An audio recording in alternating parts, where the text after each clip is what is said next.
திருவண்ணாமலைக்கு கிரிவலம் வரும் பக்தர்கள் அனைவருக்கும் வணக்கம். இப்போ நம்ம எங்க இருக்கோம்னு பார்த்தீங்கன்னா கிரிவல பாதையில திருவருட்பாபீடம் ஆசிரமத்தில் இருக்கோம். இங்க ஜன்னீர் சேவா சங் ட்ரஸ்ட் சார்பா ஒவ்வொரு பௌர்ணமி தோறும் அறுசுவை உணவு அன்னதானமா வழங்கிட்டு வரோம். இந்த அன்னதானத்துல சாதம், சாம்பார், ரசம், வத்தக்குழம்பு, கூட்டு, பொரியல், அப்பளத்தோட நம்ம செய்துட்டு வரோம்.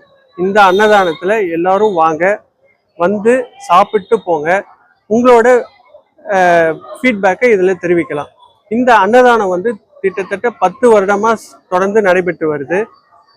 என்னோட அப்பா இதை ஆரம்பிச்சாரு. அதுக்கப்புறம் 1.5 வருடமா நான் இதை கண்டினியூஷன் பண்ணிட்டு இருக்கேன். ஸோ இங்க இது மட்டும் இல்லாம இதர பல சேவைகளும் நம்ம செஞ்சுட்டு வரோம். இங்க திருவருட்பாபீடத்துல வள்ளலாரோட ஜோதி வழிபாடே முதன்மையானது. அது மட்டும் இல்லாம ஸ்ரீ ஆனந்த நடராஜர் எழுந்தருளி இருக்காரு.